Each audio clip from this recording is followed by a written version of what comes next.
Baik, saya akan mulai acaranya. Bismillahirrahmanirrahim. Halo teman-teman semuanya, selamat pagi dan salam sejahtera untuk kita semua. Selamat datang di webinar Persepsi, perkenalan skripsi psikologi yang diadakan oleh Departemen Pendidikan, Pelatihan, dan Penelitian PEMA Fakultas Psikologi USU dengan mengundang Ibu Rahmi Putri Rangkuti, PhD Psikolog sebagai narasumber pada acara kita hari ini. Tak kenal maka tak sayang, maka izinkan saya memperkenalkan diri. Perkenalkan, nama saya Fatia Maulidina, selaku moderator yang akan memandu jalannya acara kita pada hari ini. Nah, sebelumnya saya mau nanya kabar nih buat teman-teman semua. Apa kabar ya teman-teman pada hari ini? Boleh dong dijawab kabarnya. Baik, ya Alhamdulillah. Alhamdulillah, semoga semuanya dalam keadaan baik, sehat, dan berbahagia. Nah, selanjutnya saya ingin mengucapkan terima kasih kepada Bu Hasnida MSI PhD Psikolog selaku Wakil Dekan 3 Fakultas Psikologi USU, Ibu Rahmi Putri Rangkuti PhD Psikolog selaku Kepala Prodi S1 Fakultas Psikologi USU sekaligus narasumber acara kita, dan kepada teman-teman semua yang sudah ikut serta pada acara kita hari ini. Nah, jadi apa sih tujuan kegiatan kita pada hari ini? Nah, tujuannya adalah untuk memfasilitasi para mahasiswa agar dapat berkenalan lebih jauh mengenai skripsi yang ada di Fakultas Psikologi USU. Seperti yang udah kita ketahui bersama juga, skripsi sendiri merupakan karya ilmiah yang menjadi syarat kelulusan bagi para mahasiswa S1. Skripsi yang diajukan juga memerlukan beberapa persiapan yang matang agar dapat diterima oleh para calon dosen pembimbing nantinya. Nah, seperti yang udah kita ketahui pula, mengenai persiapan skripsi yang ada di Fakultas Psikologi USU, ada meliputi pemilihan judul, persiapan outline, dan pendaftaran skripsi itu sendiri. Namun pada periode kali ini, di semester genap tahun ajaran 2021-2022, terdapat perubahan skema pendaftaran skripsi nih. Nah, karena banyak teman-teman yang masih pada bingung dan bertanya-tanya mengenai skema pendaftaran skripsi yang baru, maka dari itu Departemen P3, PEMA Fakultas Psikologi USU, menyelenggarakan kegiatan persepsi agar dapat memberikan pemaparan lebih lanjut mengenai skema pendaftaran skripsi yang baru, beserta tips and trick dalam mengajukan judul skripsi, dan masih banyak hal lain yang masih berhubungan dengan dunia perskripsian. Namun sebelum acara resmi kita mulai, kita akan mendengarkan dulu kata sambutan dari Ketua P3 yang kece, Saudara Agung Pratama. Kepada Saudara Agung Pratama, waktu dan tempat saya persilahkan. Oke, baik. Terima kasih Kak Fat ya atas kesempatan dan juga waktunya. Halo teman-teman semua, selamat pagi dan selamat pagi untuk Ibu Hasnida dan juga Bu Rahmi yang telah hadir pada pagi hari ini. Baik, mungkin akan saya mulai dengan kata pengantar dari saya. Assalamualaikum warahmatullahi wabarakatuh. Salam sejahtera bagi kita semua. Shalom, Om Swastiastu, Namo Buddhaya, salam kebajikan.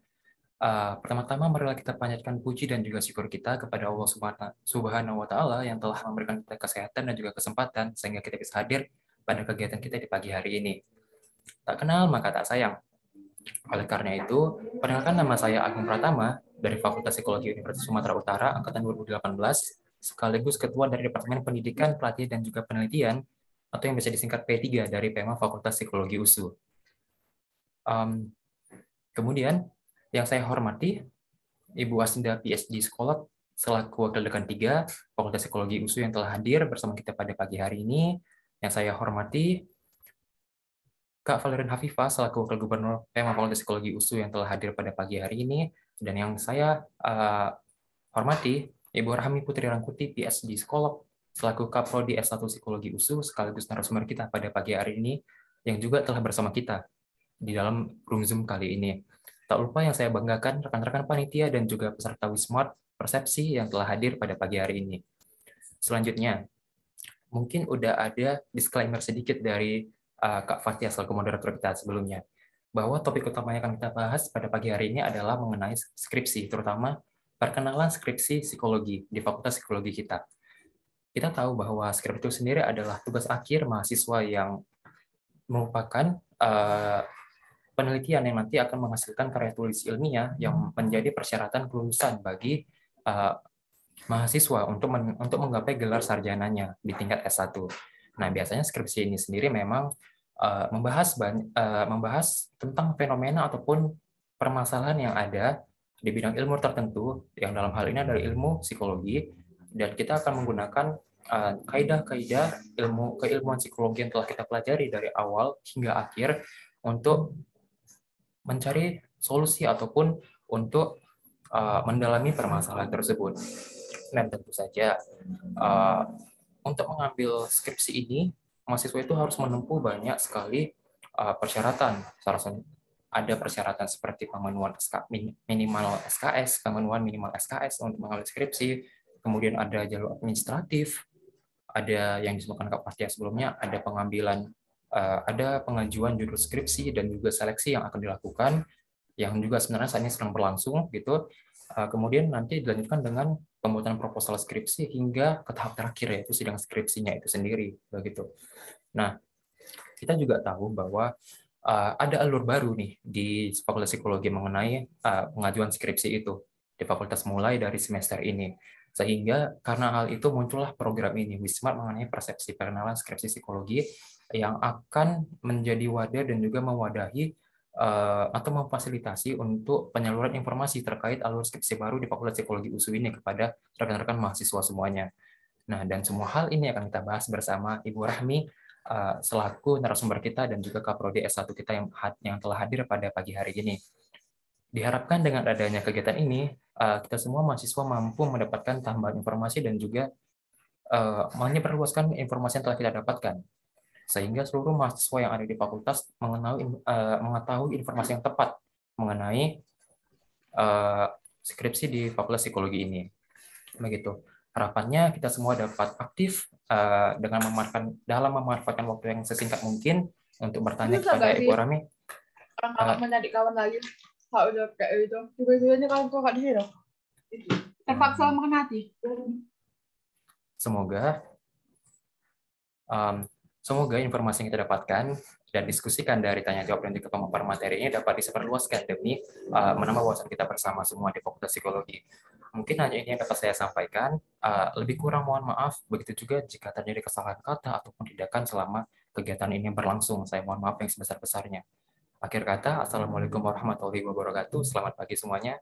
Dan saya kembalikan kepada Kak Moderator, Kak Fatia. Terima kasih.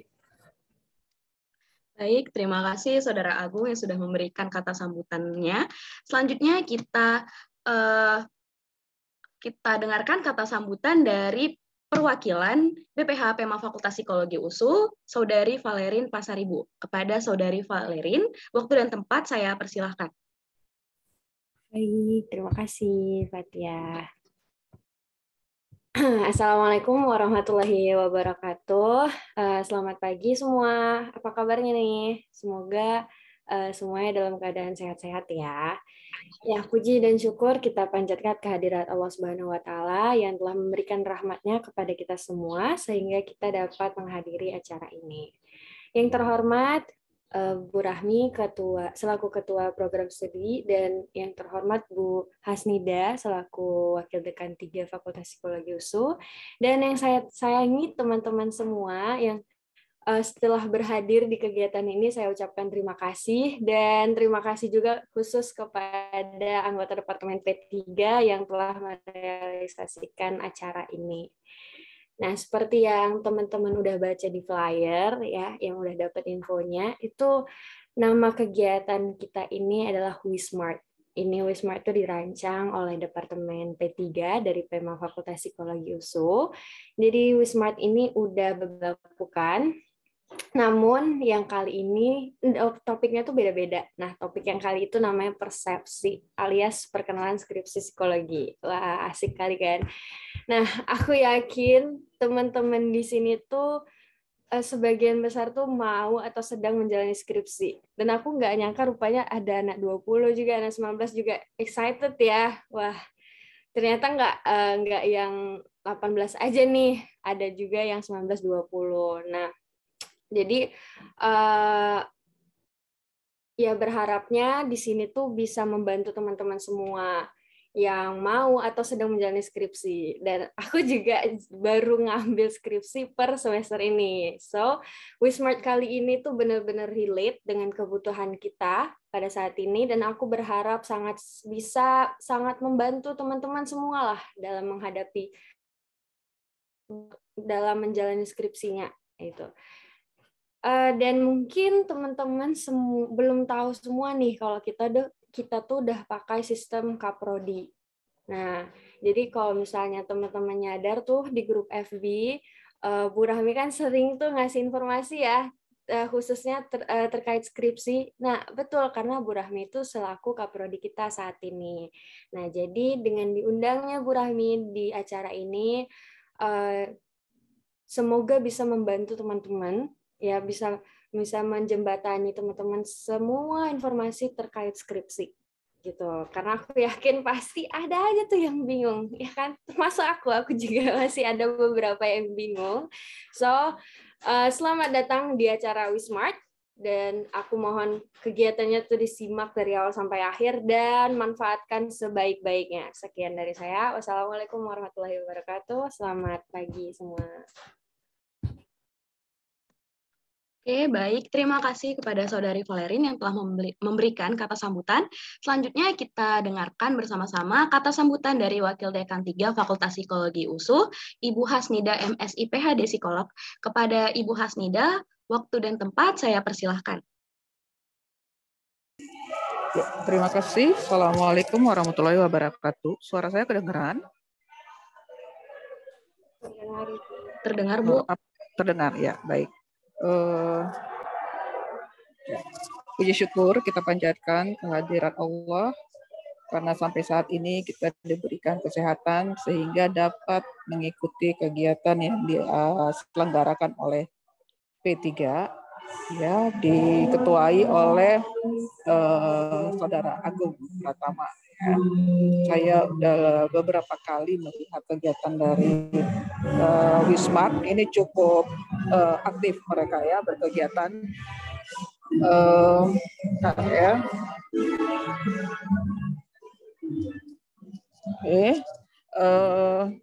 Benar seperti juga saya ucapkan terima kasih kepada Ketua PEMA yang telah mengadakan kegiatan ini, ya, saya Gubernur Fakultas Psikologi, dan juga terima kasih kepada Ibu Rahmi di sela kesibukan beliau cukup sibuk. Jadi selain beliau rajin posting di grup mahasiswa, beliau juga rajin posting di grup dosen-dosen untuk mengingatkan. Jadi memang banyak sekali tugas Bu Rahmi ini, gitu ya, karena memang tahun ini kita baru punya Kaprodi S1 kemarin itu di bawah WD1. Gitu. Nah, seperti tadi disampaikan oleh Ketua P3 bahwa ada perubahan yang dulunya skripsi itu di bawah wewenang dari departemen-departemen. Nah, untuk tahun ini itu departemen ditiadakan dan langsung di bawah asuhan atau dari Kaprodi untuk skripsi.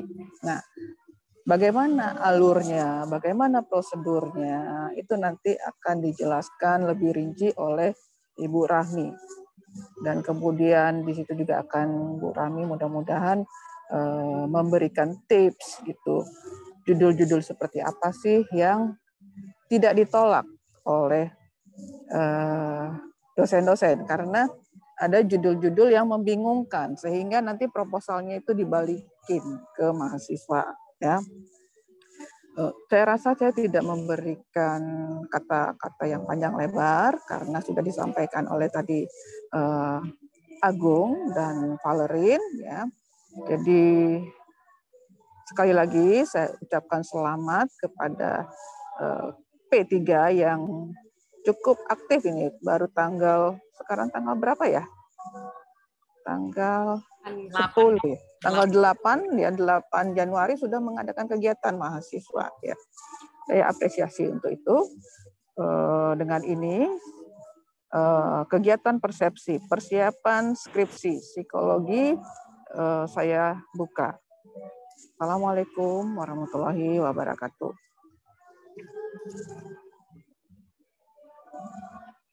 Saya kembalikan ke panitia.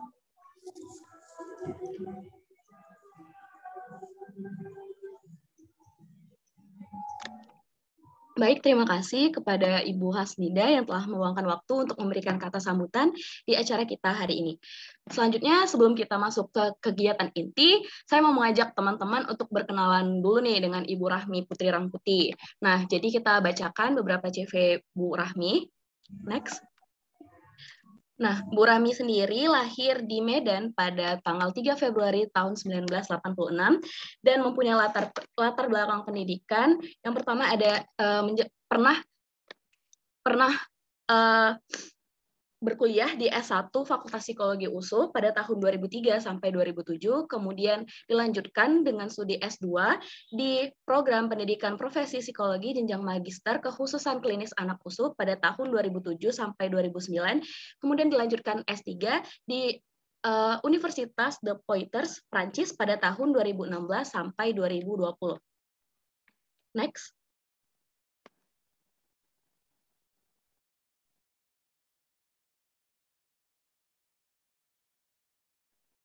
Next slide. Boleh. Nah, selanjutnya Ibu Rahmi sekarang menjabat sebagai Ketua Prodi S1 Fakultas Psikologi USU pada sejak tahun 2020 hingga sekarang. Kemudian Ibu Rahmi juga menjadi dosen di Fakultas Psikologi USU semenjak tahun 2010 hingga sekarang. Kemudian Ibu Rahmi memiliki pengalaman kerja sebagai konselor di Biro Konsultasi Anak Alifa sejak tahun 2009 sampai 2012. Kemudian, next. Beberapa riset yang pernah dilakukan oleh Bu Rahmi bisa kita lihat di PowerPoint yang ada di hadapan pemirsa. Oke, boleh dilanjut. Next. Saat ini Bu Rahmi juga tergabung ke dalam organisasi HIMSI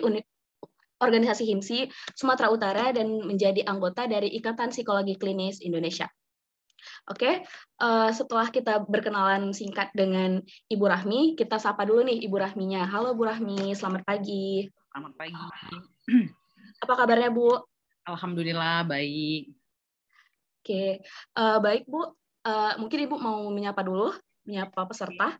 Selamat pagi semuanya. Assalamualaikum warahmatullahi wabarakatuh. Apa kabar? Semua dalam keadaan baik? Tadi jawabannya sepertinya lemah ya. Mungkin karena besok adalah ini ya, terakhir untuk mengumpul. Jadi ayo semangat, jangan lemah. Kita akan kumpul di besok, tapi bukan berarti kalian kehilangan harapan, masih banyak harapannya. Jadi dicoba aja dulu, nanti saya akan jelasin gimana caranya supaya kalian bisa lebih tahu apa yang harus dilakukan, kira-kira seperti itu.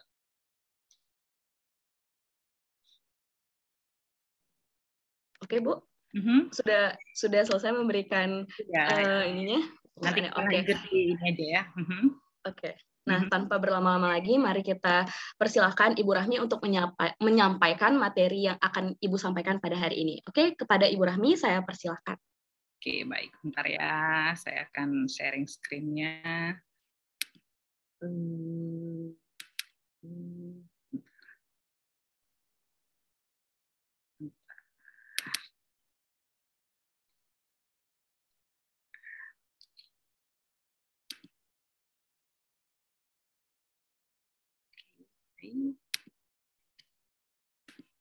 Oke, baik, sudah terlihat sharing screen saya? Baik, Assalamualaikum warahmatullahi wabarakatuh. Selamat pagi semuanya. Saya kembali menyapa. Terima kasih kepada panitia, khususnya Ketua Panitia Agung Pratama dan PEMA USU secara umum ya, untuk teman-teman PEMA yang telah mengundang saya untuk berbicara di sini berkaitan dengan kegiatan skripsi ya. Nah, mungkin ini kegiatan skripsinya membuat teman-teman pada bingung atau apa ya, atau ngerasa ada yang mungkin ditanyakan, nanti akan saya jelaskan. Saya sangat berterima kasih tentunya untuk PEMA yang memberikan apa ya, mengorganisir acara ini sehingga saya bisa lebih dekat dengan teman-teman dan mungkin perkenalan saya sebagai ketua prodi S1 yang mungkin kalian juga selama beberapa tahun nggak ada tahu ada yang namanya ketua prodi. Untuk mempersingkat waktu, saya mungkin akan menjelaskan secara singkat aja tentang alurnya. Nanti kita akan banyak di pertanyaan karena kemungkinan teman-teman juga banyak bertanya berkaitan dengan ini ya, dengan alur yang baru ini. Baik, saya mulai saja.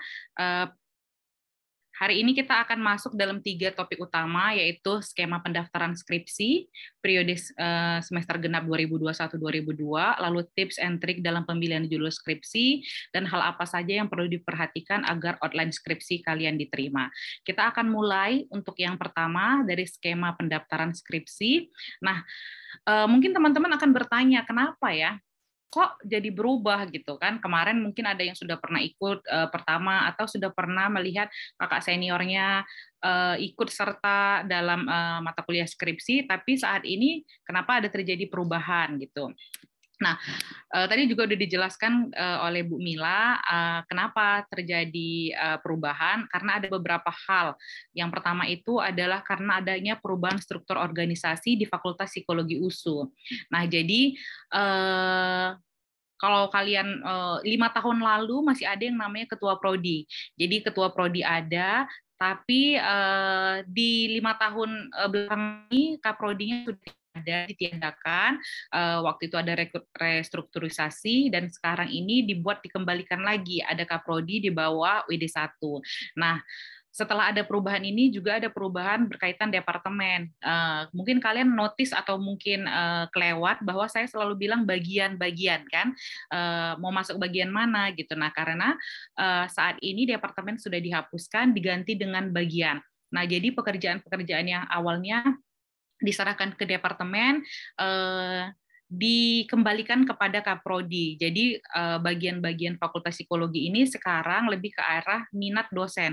Jadi minat dosen kepada penelitian dan pengabdian. Sementara yang lain-lain berkaitan dengan urusan penelitian, misalnya skripsi, lalu mata kuliah, semuanya ada di bawah saya. Jadi pembagiannya ada di bawah kaprodi, sehingga struktur organisasi berubah, maka alur skripsi juga berubah.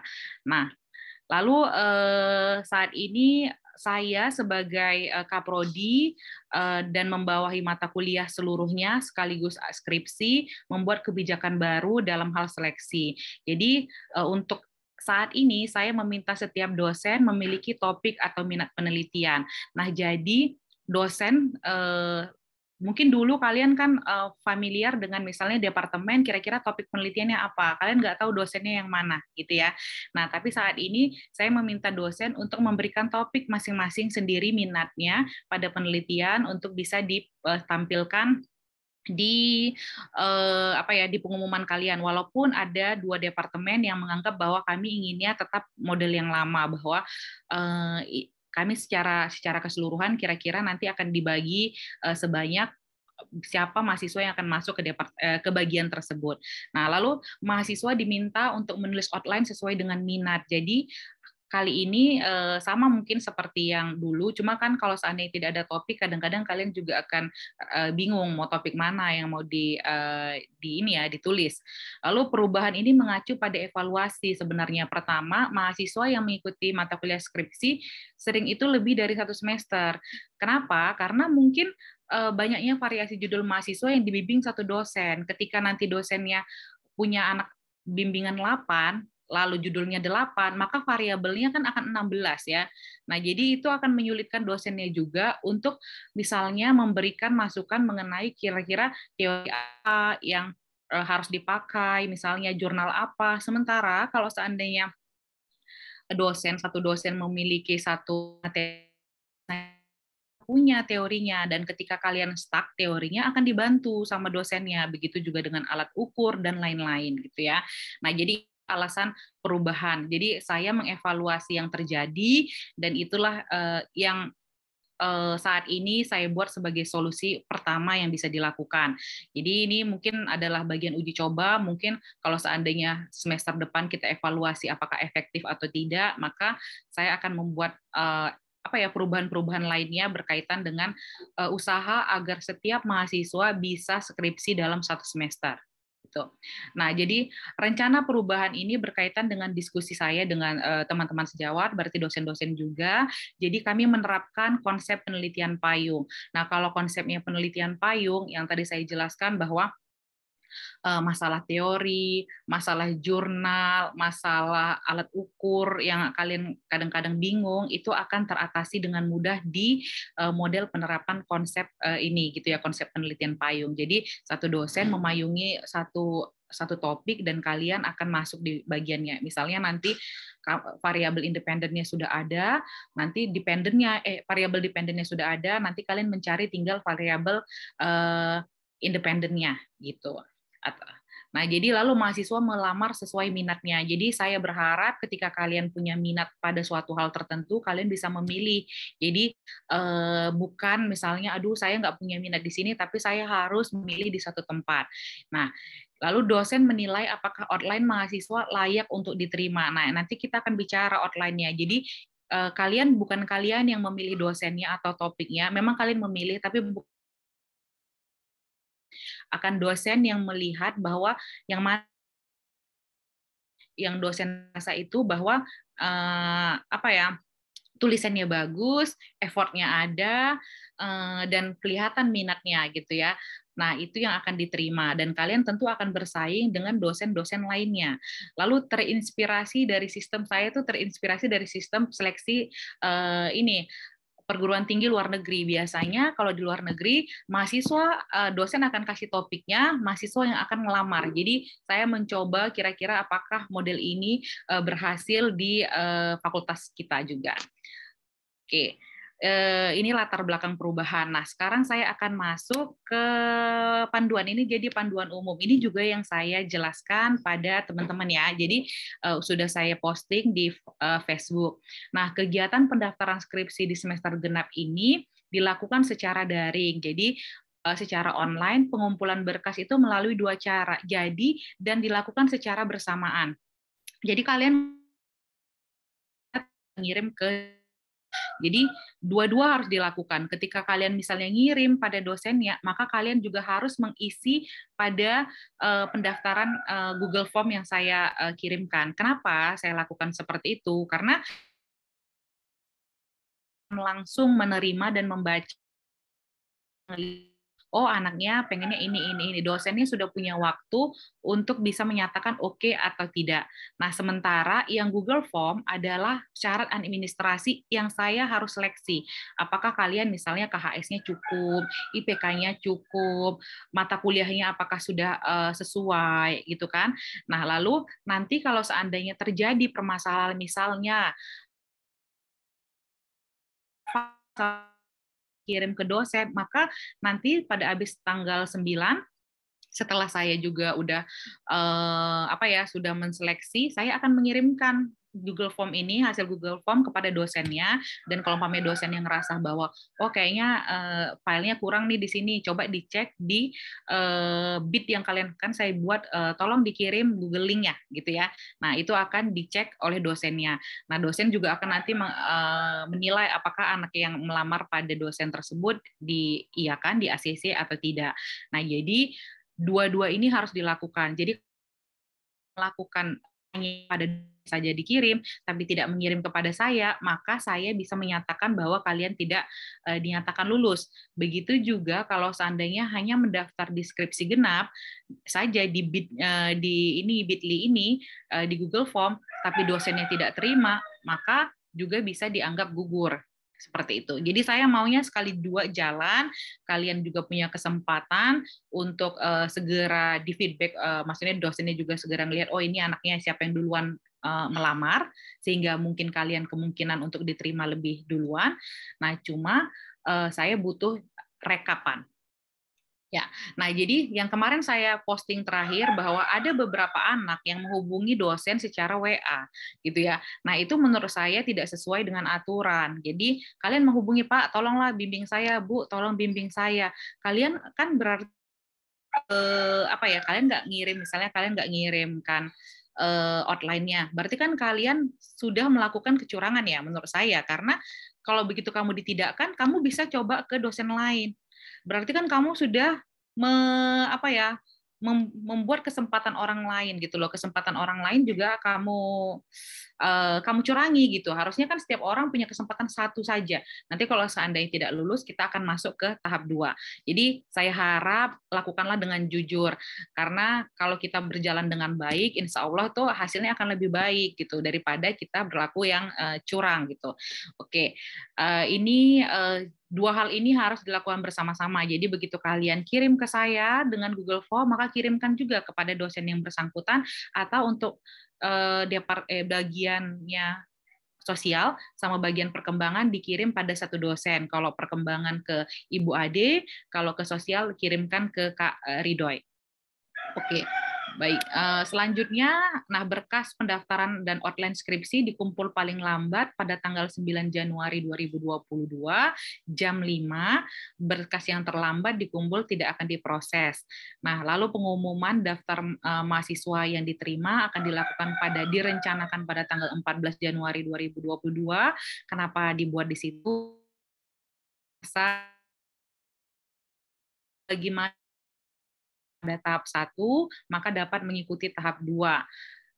Hanya mahasiswa yang mengirimkan berkas pendaftaran outline tahap 1 yang bisa ikut seleksi tahap 2. Jadi kalau seandainya kalian nanti nggak lulus, ada beberapa nggak lulus, itu yang akan saya posting untuk melakukan tahap kedua. Di luar dari itu, tidak akan saya berikan kesempatan untuk ikut seleksi tahap 2.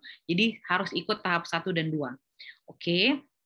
Selanjutnya, kita akan masuk berkas pendaftaran. Di berkas ini, saya buat angkatan 2015 karena berasumsi aturan 2014 berbeda, cuma saya berasumsi tidak ada lagi angkatan 2014 dari portal yang saya baca, karena masa studinya juga sudah habis. Jadi 2015 ke atas, 16, 17, 18, maka akan membuat satu outline skripsi yang terdiri dari judul, nama kalian, NIM, lalu latar belakang masalahnya apa, tujuan penelitiannya apa, teori utama secara singkat, lalu identifikasi variabel, jadi IVDV-nya apa, atau misalnya kalau korelasi variabel 1, variabel 2, lalu ada rencana alat ukur, kira-kira ini variabelnya mau diukur dengan apa, lalu metode penelitiannya mau kuantitatif atau kualitatif, lalu sampelnya siapa, remaja, lalu teknik atau misalnya dewasa, lalu kira-kira teknik samplingnya apa nih, mau insidental, proposif, lalu yang terakhir yang krusial adalah daftar pustaka. Jangan pernah mengirimkan sesuatu yang nggak punya daftar pustaka, karena tulisannya adalah tulisan ilmiah. Maka tentu ketika kalian menulis semua yang ada di sini, mulai dari D sampai K, harus ada referensinya, bukan berdasarkan misalnya Valerin 2022 gitu ya. Kalau misalnya ini nggak ada ininya kan, kalau nggak ada kutipannya berarti kan kamu yang sendiri menciptakan ininya ya, pemikiran itu. Lalu buat sesuai dengan satu topik pada satu dosen atau bagian. Misalnya dosennya kan ada bikin 3 topik misalnya. Kalian cuma boleh ngasih di satu topik aja. Atau misalnya di bagian sosial ada 6 misalnya. Hanya satu aja topiknya. Jangan topiknya dikolaborasi. 2 topik dijadiin satu. Pilih satu topik pada satu dosen dan satu bagian. Topiknya sudah dilihat pada dokumen Excel yang sudah saya kirim juga. Oke, selanjutnya melampirkan foto atau hasil pindai KRS yang mencantumkan MK skripsi. Jadi untuk teman-teman yang sudah bisa KRS-an, buatlah foto dari KRS. Kalau seandainya nanti ada penjelasan, misalnya saya belum KRS-an, saya belum bayar uang kuliah, nanti kita akan bereskan di pertanyaan ya. Lalu melampirkan foto atau hasil pindai KHF dari semester 1 sampai terakhir. Ini jadi untuk teman-teman yang misalnya kan ada yang nanya sama saya, mungkin udah selesai outline-nya, pada nanya gitu. Ini gimana ya, KHS-nya belum keluar. Jadi kenapa saya buat tuh tanggal 9, nanti saya jelaskan kenapa saya buat tanggal 9. Jadi KHS ini boleh dari KHS yang sudah di print, boleh juga langsung pindai dari portal. Nah, lalu keterangan berkas A, B, C diunggah dalam folder Google Drive pribadi Anda. Nah, tapi buatlah Google Drive ini, buat linknya, dan linknya itu buat kita sebagai editor. Jadi siapa aja yang punya link bisa menjadi editor. Jadi bisa ngelihat, bisa mengomentari, bisa bisa ngedit dan sebagainya. Jadi mohon bantuannya. Nah, kenapa saya juga buat bahwa ini ada pendaftaran Google Form dan ke dosennya langsung. Semisal nih ada kesalahan ketika kami buka misalnya Google Drive kamu terjadi kesalahan gitu ya. Misalnya kami edit atau terhapus atau apalah, kita masih punya cadangan di dosen yang bersangkutan gitu loh. Jadi datanya itu nggak satu, jadi cadangannya ada gitu. Oke, selanjutnya ini adalah pertanyaan-pertanyaan yang saya terima belakangan ini. Jadi selama hampir 3 hari 4 hari ini, handphone saya seperti customer service gitu. Semua orang WA saya gitu ya. Nah, jadi baik dosen maupun mahasiswanya gitu. Jadi mohon maaf kalau seandainya ada yang jam 8 pagi, saya balas baru sore gitu karena terlalu banyak gitu. Nah, jadi belum bisa isi KRS karena anak bidik misi, anak kampus Merdeka atau belum bayar uang kuliah. Nah, KRS ini dapat diganti dengan tulisan rencana mata kuliah yang diambil semester ini secara manual. Jadi kalian buat aja semester ini kalian mau ngambil apa. Ini untuk anak bidik misi, anak kampus Merdeka, dan yang belum bayar uang kuliah ya. Ditambah bukti bahwa kamu anak bidik misi. Misalnya kamu lagi kemarin tuh ada yang bilang saya sudah ngemail bahwa saya itu anak bidik misi ke layanan USU gitu. Nah, itu boleh dijadikan bukti. Lalu terdaftar ikut kegiatan MBKM semester lalu, itu juga ada suratnya, tolong dikasih. Lalu belum mampu membayar, berikan alasan yang jelas dan kapan akan membayar UKT, ditandatangani mahasiswa dan orang tua. Ada juga yang bilang bahwa ini ya, kalau umpamanya belum bayar UKT itu berikan alasan jelas dan kapan akan membayar UKT. Saya harap pasti sebelum tanggal 14 kan. Jadi kan pengumumannya di tanggal 14. Jadi saya harus dapat billingnya atau misalnya KRS yang sudah bisa diisi sebelum tanggal 14 untuk kamu diumumkan lolos atau tidak. Nah, ini sebelumnya boleh diganti dengan ini alasannya, lalu ditandatangani orang tua dan mahasiswa. Nah, lalu ada yang bilang, saya udah KRS-an, Bu, tapi saya udah bayar UKT, tapi belum di KRS-nya gitu ya. Ada juga seperti itu. Nah, boleh juga kirimkan kwitansi yang kamu sudah bayar. Langsung kirimnya itu jadi berkas yang KRS ini disertakan juga bukti-buktinya. Jadi KRS yang dapat diganti dengan tulisan rencana mata kuliah ini di bawahnya dibuatlah penjelasan-penjelasan berbagai kendala hidup yang telah kalian alami ya, berkaitan dengan KRS-an. Jadi saya tahu bahwa ini nanti waktu saya lihat ini anaknya ada permasalahan ini. Dan saya bisa misalnya ngecek lagi di tanggal 13 misalnya sudah sampai mana perkembangannya gitu. Oke, bisa dipahami ya yang ini. Nanti kalau umpamanya kurang paham bisa ditanya kembali. Lalu nilai belum keluar semua. Nah, batas akhir dikumpulnya berkas kan saya buat tanggal 9 Januari, sedangkan batas akhir dimasukkannya itu tanggal 7 Januari. Batas akhir masukkan nilai. Dosen-dosen memasukkan nilai itu di tanggal 7 Januari 2022. Jadi tenang, kalian masih punya waktu 2 hari nih. Jadi masih ada tanggal 8 hari ini sama tanggal 9. Kenapa saya buat waktunya di tanggal 9? Karena pertimbangan nilai udah masuk di tanggal 7. Itu yang pertama. Yang kedua, saya nggak mau molor gitu kegiatannya gitu. Jadi kalau umpamanya kalian lama dikasih tahu bahwa kalian lulus di satu dosen, nah itu akan membuat kalian jadinya lama juga memulai skripsinya dan kemungkinan lama jadinya menyelesaikan skripsi. Makanya saya berharap bahwa nanti tanggal 17 kalian sudah boleh berproses dengan dosen masing-masing di minggu pertama perkuliahan. Oke, nah lalu kita masuk ke berikutnya. Ada pertanyaan lain, minimal 110 SKS dengan nilai minimum C maksudnya apa gitu. Nah, jadi mahasiswa boleh mengikuti skripsi kalau sudah lulus paling sedikit 110 SKS. Tidak termasuk nilai D dan E, makanya dibuat minimum C. Jadi IPK paling sedikit 2. Makanya saya juga minta kan IPK kalian berapa gitu ya. Jadi nanti tulis di KHS itu IPK kalian berapa. Jadi misalnya kalian contohnya gini, misalnya kalian mengambil psikologi umum 1. dapat nilai D, lalu memperbaiki psi umum dapat nilai C, maka yang kalian dihitung dan di stabilo, kan saya minta di stabilo adalah nilai yang lulus, psikologi umum 1 dengan nilai C, bukan kalian buat psikologi umum 1D di stabilo juga, yang C stabilo juga, nanti jumlah SKS kalian bisa 180 gitu ya. Jadi yang lulus saja yang di stabilo, oke? Atau misalnya ada yang ini ya, yang luar biasa gitu, psikologi umum 1-nya dapat C, perbaikan dia mau dapat B atau A gitu, diperbaiki, misalnya dapatnya A, maka yang di stabilo hanya 1 aja ya, yang psikologi umum 1 yang dapat nilai A, oke? Paham sampai di sini ya? Oke, kita lanjutkan.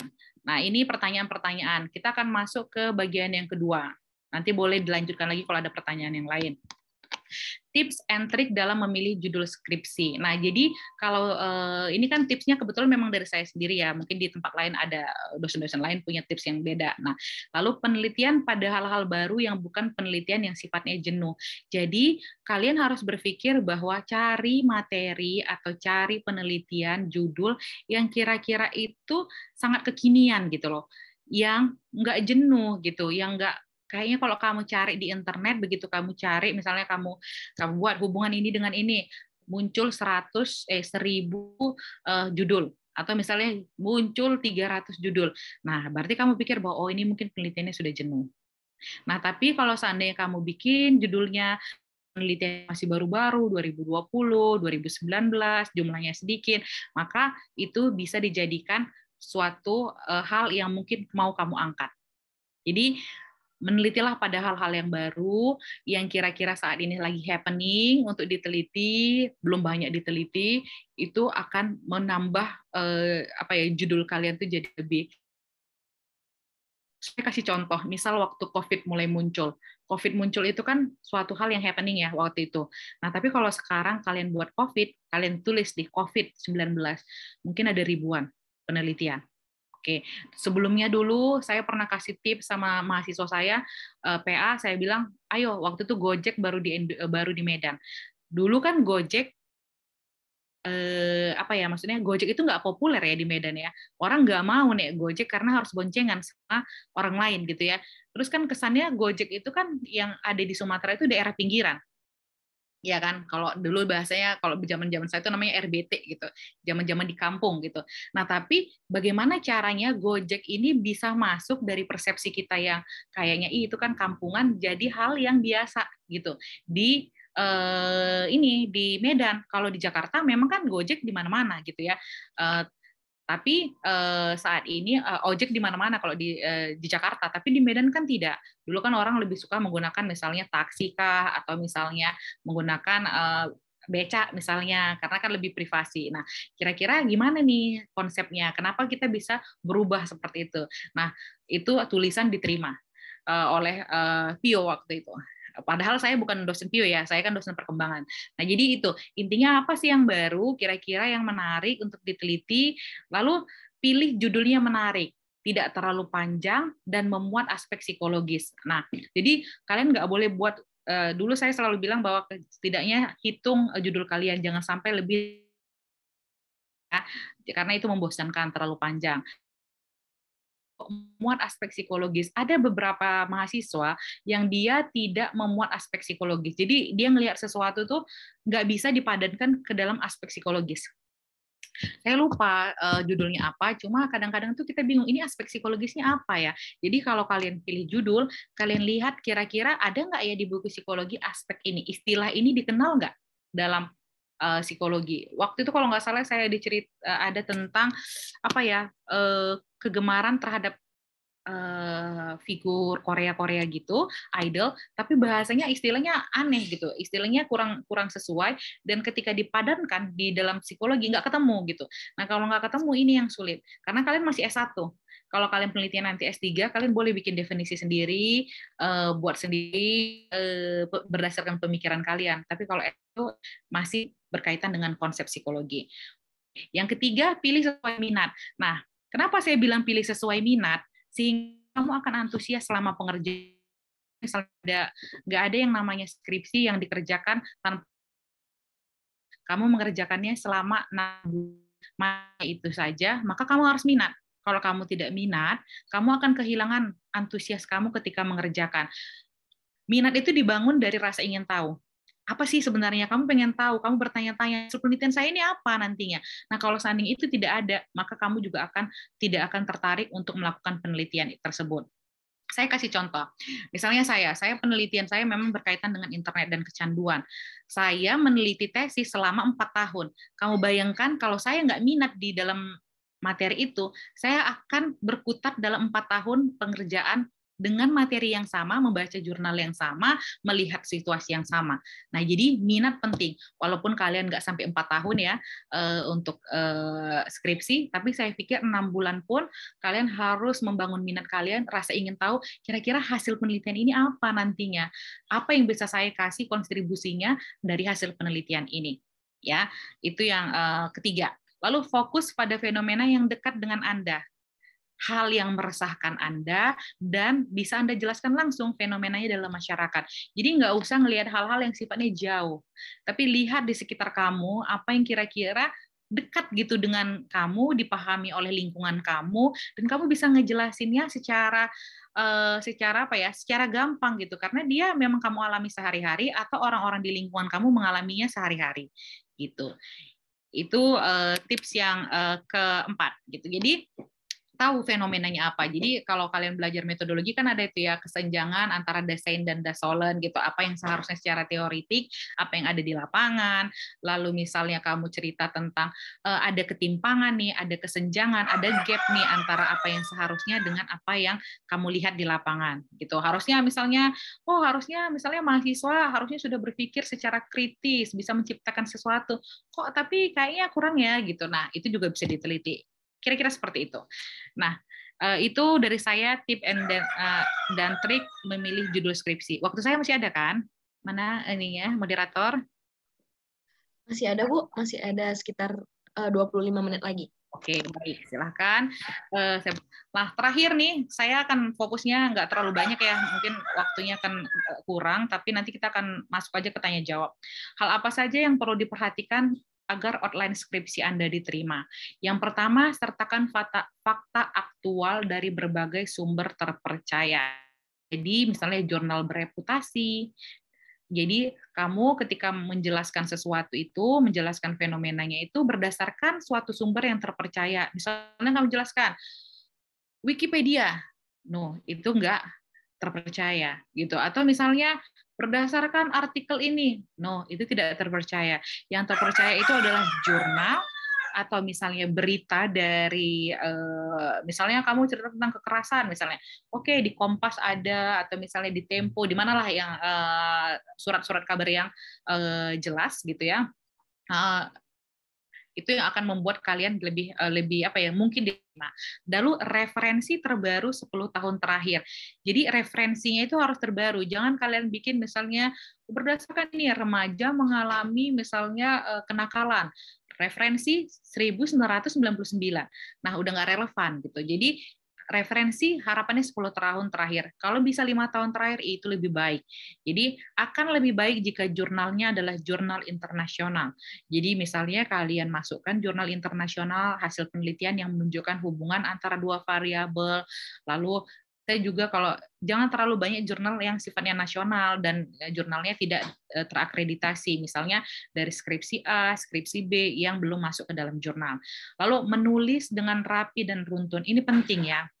Jadi kadang-kadang ada beberapa dosen yang sudah melihat aja kalian nggak runtut, misalnya dari kanan kiri nggak pas, tiba-tiba nanti ada Times New Roman 12, Times New Roman 10, lalu ada yang masuk ke kanan, masuk ke kiri. Jadi rapinya tidak ada, tidak runtun, maka itu akan membuat penilaian dosennya pun udah males bacanya, jadi kemungkinan kalian juga nggak akan diterima. Gitu. Lalu kutipan menggunakan citasi EPA versi 7, ini yang terbaru. Menggunakan, kalau bisa menggunakan aplikasi Zotero atau Mendeley itu lebih baik. Jadi ada ketika misalnya dosennya, saya mau verifikasi nih citasi ini, dicek di daftar pustaka, nggak ada. Dosennya langsung berpikir bahwa anak ini berarti nggak teliti, nggak sungguh-sungguh mengerjakannya. Lalu kelengkapan. Nah, tadi ini yang sudah saya sebutkan. Lengkap kalian punya ini, maka akan membuat tulisan kalian akan mungkin lebih diterima. Jadi dalam yang pertama dilakukan adalah yang harus dilakukan adalah kalian harus membuat judul yang mungkin menarik, lalu juga effort kalian dalam mengerjakannya. Effort itu berkaitan dengan cara penulisan, isinya seperti apa, sehingga membuat dosennya bisa melihat bahwa oh anak ini, mahasiswa ini terlihat memang berminat pada bidang ini, lalu menunjukkan effort yang besar, usaha yang besar, sehingga saya yakin nih untuk bisa mengambil anak ini untuk menjadi bimbingan saya, gitu. Oke, saya pikir itu aja dari saya, nggak terlalu banyak. Kita mungkin langsung aja masuk ke tanya jawab. Pasti kan banyak juga pertanyaan-pertanyaan yang mungkin kalian mau sampaikan kepada saya. Oke, saya kembalikan kepada moderator. Oke, baik Bu Rahmi, terima kasih pada Bu Rahmi yang sudah memaparkan materi mengenai skripsi secara mendetail. Tadi poin-poin penting yang sudah disampaikan Bu Rahmi adalah latar belakang perubahan pendaftaran skema skripsi, kemudian ada panduan umum dan berkas-berkas yang harus dipersiapkan, kemudian ada pertanyaan-pertanyaan yang sering diajukan oleh mahasiswa terkait skripsi, kemudian ada tips and trick dalam pemilihan judul skripsi, dan hal-hal apa saja perlu diperhatikan agar outline skripsi diterima. Nah, jadi tanpa berlama-lama lagi, karena kita sudah banyak pertanyaan juga dari para peserta, mungkin panitia bisa di-share dulu PPT-nya. Ada beberapa pertanyaan yang sudah kami rekap untuk diajukan kepada Bu Rahmi. Panitia boleh di-share screen dulu PPT-nya.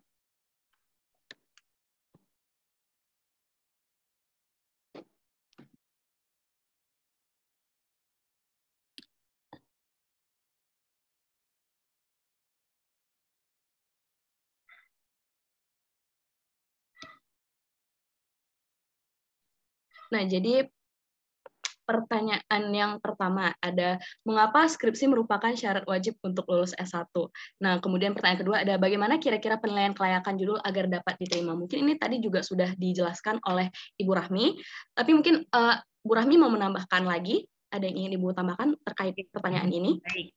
Kalau mengapa skripsi merupakan syarat wajib lulus S1, ini adalah peraturan ya, peraturan kementerian, kalian juga boleh lihat di peraturan akademik USU, mengapa ini menjadi syarat wajib. Jadi skripsi memang tulisan akhir dalam pendidikan di Indonesia, menjadikan skripsi merupakan syarat bahwa kamu itu menciptakan sesuatu ya, menciptakan sesuatu sebagai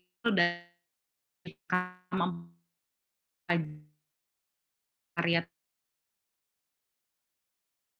gitu ya, walaupun di negara-negara lain bukan skripsi ya menjadi tolak akhirnya, tapi kalau di Indonesia begitulah akhirnya seperti itu. Akhir yang diharapkan dari pembelajaran adalah menciptakan sesuatu. Jadi kamu tuh melakukan, bukan hanya menjelaskan, misalnya hanya menganalisis gitu, lebih ke arah menciptakan sesuatu. Yang kedua, bagaimana kira-kira penilaian kelayakan judul agar dapat diterima. Nah, kelayakan judul yang tadi saya bilang bahwa misalnya mengandung menarik yang pertama, yang kedua misalnya judulnya tidak terlalu panjang, lalu aspeknya jelas, jadi aspek yang digambarkan itu jelas karena kadang-kadang dia tidak berkaitan dengan aspek psikologi. Jadi harapannya kalau kalian buat judul, carilah judul yang ada padanannya dengan aspek psikologi.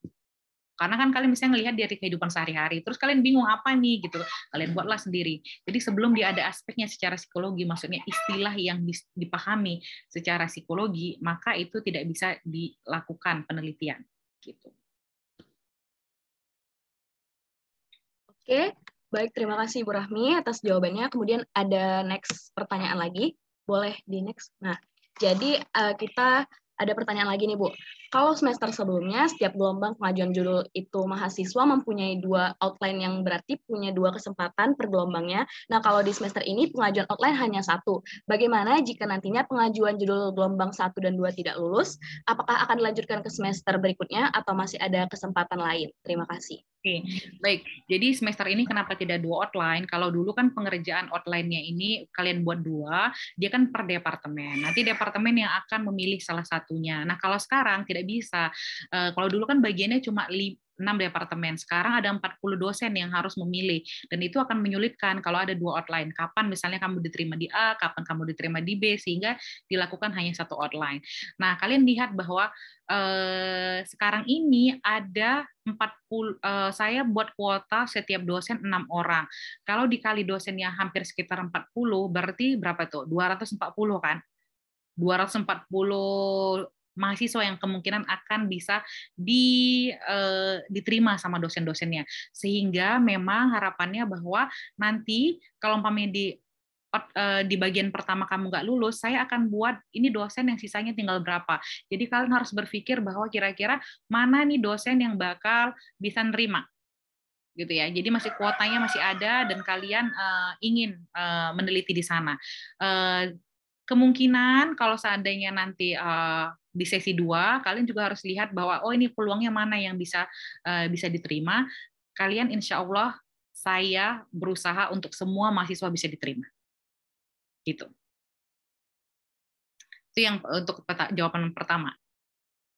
Yang kedua, nah, apakah KHS semester antara juga dimasukkan ke dalam berkas persyaratan? Kemudian apakah KHS semester 7 dan semester antara boleh menggunakan screenshot dari portal untuk persyaratan pengajuan skripsi? Ini udah saya jawab juga ya, untuk yang screenshot boleh, lalu kalau umpamanya antara tentu, karena kan di antara kan kamu mau perbaiki nilai, intinya yang mana yang diperbaiki itu yang kamu kasih, kamu laporkan ke saya, gitu. Oke. Masih ada pertanyaan, panitia, dari peserta? Oke, masih ada ternyata, Bu. Nah, selanjutnya, bagaimana jika sudah melakukan pembayaran SPP pada Jumat 7 Januari jam 1 siang, namun di portal masih terdata belum bayar sampai hari ini? Sudah saya jawab tadi ya. Sudah saya jawab tadi ini ya, bagaimana cara melakukannya. Lalu tips mendapatkan inspirasi tema dan judul skripsi ya. Nah, gimana sih caranya kamu mendapatkan inspirasi tema dan judul skripsi? Ya tadi juga sudah saya jelaskan. Yang pertama, lihat sekitar kamu. Harus lebih peka. Kita kan orang psikologi. Kalau orang psikologi, toolsnya adalah wawancara dan observasi gitu ya. Jadi yang kamu lakukan adalah coba lihat sekeliling kamu, apa yang sekarang paling meresahkan gitu loh. Itu akan membuat kamu inspirasi tema apa yang paling baik. Itu yang pertama. Lalu yang kedua, kamu kalau udah stuck banget, baca penelitian dari misalnya bagian, atau misalnya saya mau meneliti di bagian perkembangan misalnya, kamu boleh baca skripsi mahasiswa lulus di departemen tersebut, sehingga kamu tahu, nanti lihat di sarannya apa nih, pasti kalau di saran dia bilang saran metodologis apa ya kira-kira untuk penelitian berikutnya. Itu yang paling kalau udah stuck banget, disitulah carinya. Jadi skripsi atau tulisan-tulisan lain dari penelitian lain, harusnya dia akan memberikan, oh di penelitian saya masih kurang ini, di penelitian saya masih kurang ini, tolonglah diteliti untuk penelitian selanjutnya. Kalau udah stuck banget, gitu. Oke. Oke, Bu. Terima kasih, Bu, jawabannya. Nah, sekarang kita adakan sesi tanya-jawab melalui Zoom langsung. Boleh on mic, on cam juga, atau boleh melalui chat. Oke, kepada para peserta, kita persilakan untuk bertanya. Yuk, dipersilahkan. Biar saya nggak terima WA lagi nih di Sabtu dan Minggu ini. Kasihan Ibu Rahmi udah kayak customer service tadi katanya ya, Bu. Saya Kak Lucky. Oke, boleh. Oh iya Bu, perkenalkan nama saya Lucky Despanis Tepu dengan NIM 19081. Izin bertanya Bu, tadi kan kalau nggak salah kita harus nyari referensi nih terkait topik penelitian kita. Saya bingung kan referensi itu harus terbaru Bu. Kalau semisal sesuatu judulnya itu berhubungan misalnya nih tentang kepuasan seksual. Nah biasanya nyari referensi itu gimana Bu? Kan nggak banyak penelitian tentang misalnya kepuasan seksual atau lain sebagainya gitu Bu. Apakah referensi itu benar-benar harus yang terbaru atau bisa referensi itu yang masih berkaitan dengan topik penelitian kita? Terima kasih, Bu. Tunggu ya, ini saya lagi ngebahas, ada juga yang bertanya ini. Ada mahasiswa yang kayaknya nggak ikut juga di sini, nanya kira-kira ini, ntar ya saya jawab, kamu ikut webinar ya? Kamu udah dijawab gitu. Nanti boleh ini ya, maksudnya yang pertanyaan-pertanyaan itu boleh kamu direkap, dibantu ya teman-temannya yang lain untuk dikasih tahu juga. Jadi boleh saya lihat muka Lucky yang mana? Kamu mau ngambil di mana? Berarti ngambil klinis ya? Rencananya seperti itu, Bu. Jadi gini, misalnya kamu mau teori, kamu kan cerita teori ya, bukan cerita jurnal. Misalnya jurnal itu biasanya, ingat, kalau kalian mau mensitasi jurnal, yang dilihat, yang boleh diambil hanya hasil penelitiannya. Itu harus diingat sama teman-teman semuanya ya. Baru kalau mau ngambil jurnal, misalnya jurnal penelitian, yang diambil bukan teorinya, bukan skalanya misalnya, tapi hasil penelitiannya. Jadi hasil penelitiannya menunjukkan pengaruh, hubungan ataupun apa. Nah, sementara tadi mungkin pertanyaan Lucky, dia mau mendefinisikan misalnya perilaku seksual. Atau misalnya gini deh, yang gampang nih, misalnya kamu perilaku seksual kira-kira tahun berapa ini ya? Definisinya. Kamu kan cerita tentang definisi kan, Lucky, berarti? Iya, Bu, benar. Tahun berapa? Udah dapet belum? Tahun berapa? Belum dapat sih, Bu. Cuma okay. saya mau dapat gambaran. Oke, misalnya gini, saya kasih yang lebih ini ya, yang lebih tua. Misalnya gini, kalian kan tahu kan teorinya Bombrin, teorinya parenting, pola asuh, itu kan tahun 1980 atau tahun berapa? Masih dipakai sampai saat ini kan? Masih. Nah, jadi kenapa masih dipakai padahal dia sudah tua? Kita bisa gini, misalnya saya mau cerita tentang pola asuh otoriter. Pada Bombrin 1980 di dalam misalnya Santrok 2018. Jadi kamu memastikan bahwa teori ini masih dipakai pada buku-buku terbaru. Kalau teorinya lama. Gitu. Jadi kayak misalnya Eseng, misalnya Freud, teori itu masih dipakai.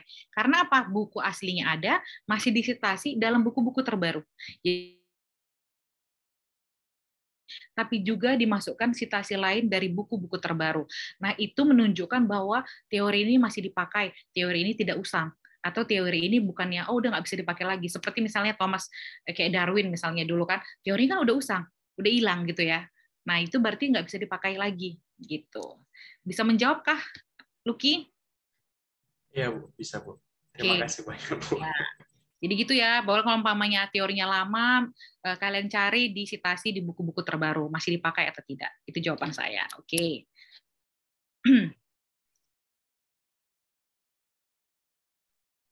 Oke, terima kasih Lucky yang sudah bertanya. Selanjutnya kita masih buka sesi tanya jawab nih, masih lama lagi waktunya. Jadi silakan teman-teman yang mau bertanya ditanyakan aja dulu, nanti nggak bisa tidur kalau misalnya pertanyaannya belum terjawab.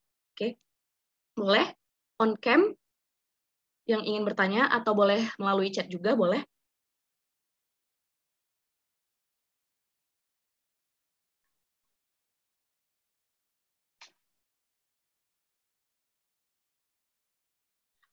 Oke, ada Rediva Gieka Aprilia, ini Bu, yang ingin bertanya dari panitia. Izin bertanya, Ibu. Perkenalkan, nama saya Rediva Gieka Aprilia dari Stambu 2018. Jadi saya punya pertanyaan dari kebimbangan beberapa teman-teman saya yang menghadapi masalah juga di proses skripsian ini, Bu.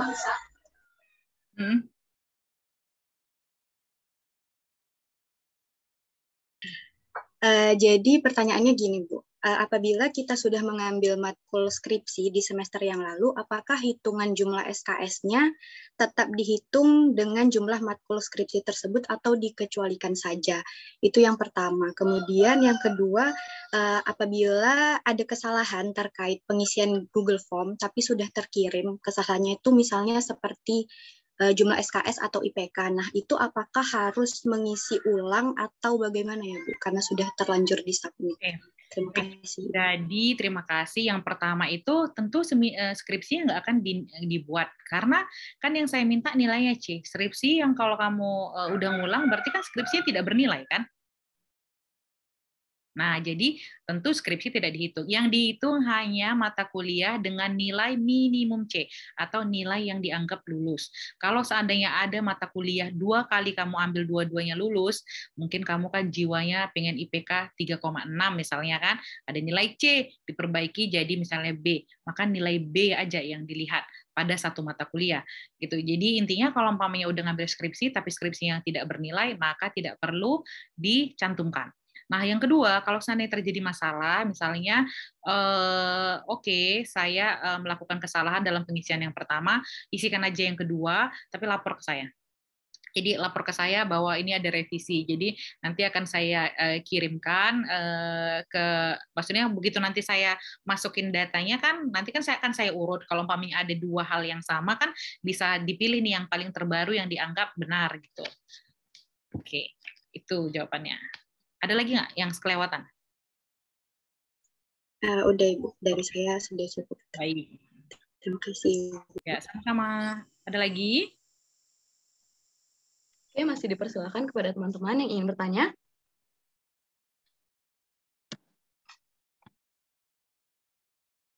Apakah sudah clear? Jadi untuk teman-teman ya yang pasti yang untuk ini nih yang belum bisa KRS-an, jangan gundah gulana karena nggak bisa KRS-an ini. Saya akan sampai tunggu tanggal 14 untuk jadi kalian akan bisa masukin misalnya yang pertama itu kalian masukkan datanya misalnya saya belum bisa bayar uang kuliah karena A B C D. Misalnya tadi tadi ada yang nanya katanya udah bayar tapi belum bisa ini ya kan, belum bisa macam-macam lah gitu ya. Kalian boleh masukkan di folder kalian yang pertama seperti apa. Nanti tanggal 13 bisa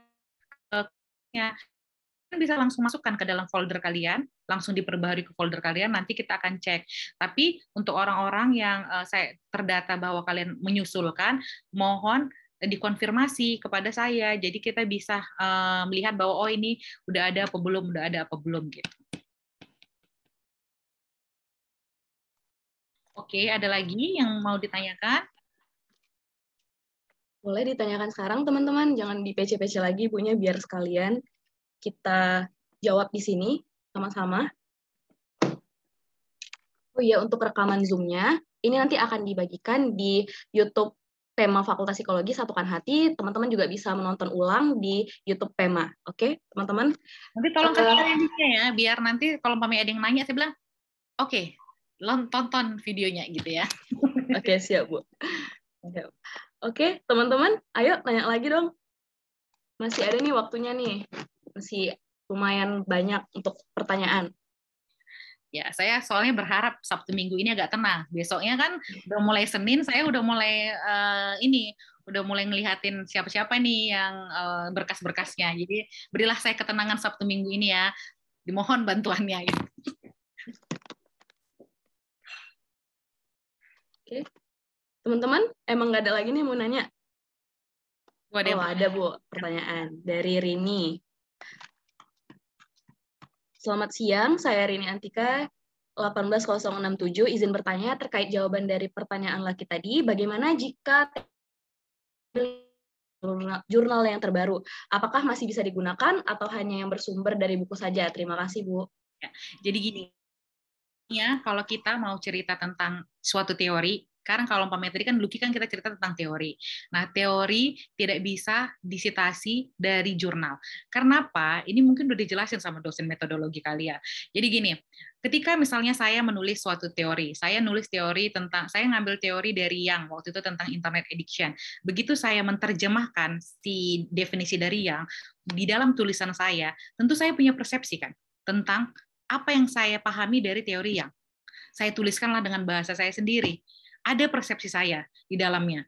Nah, ketika nanti kamu ngambil dari saya teorinya, mungkin jadi persepsi saya itu salah. Ya kan? Mungkin. Nah, begitu kamu persepsikan lagi tulisan saya, kamu buat lagi yang lain, maka teorinya akan semakin jauh gesernya. Itulah makanya kenapa kita tidak boleh mengambil teori dari jurnal. Jurnal penelitian. Jadi misalnya jurnal penelitian yang berkaitan dengan misalnya ada hubungan, ada pengaruh. Beda kalau seandainya kamu ngambil jurnal, tapi jurnal artikel. Misalnya ada seseorang yang mengutip sebuah teori di artikel tertentu, dia jadikan artikel, bukan sebuah penelitian, itu boleh diambil. Tapi kalau misalnya penelitian tentang komparasi, korelasi, lalu di situ buatnya teori, misalnya di introduction, baru nanti kan ada teori ini, dia ngejelasin, lalu kamu ambil, itu nggak bisa. Karena berkaitan dengan nanti persepsi kita tentang si teori itu bisa jadi semakin melenceng dari aslinya. Makanya akan lebih baik mengambil dari sumber asli. Gitu. Bisa dipahami, Rini? Oke.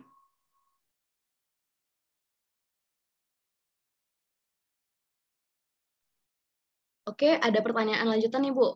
Dari siapa nih tadi? Oh, nggak pakai nama. Nah, dia minta nggak disebutkan namanya. Oke, jadi tadi dia kurang paham nih, Bu. Nah, misalnya kita kasih outline skripsi di tanggal 8 sampai 9. Nah, itu kan belum telat tuh kan, Bu. Nah, jadi dia takutnya punyanya nggak dibaca gitu, Bu. Nggak dibaca karena dia udah ngasih.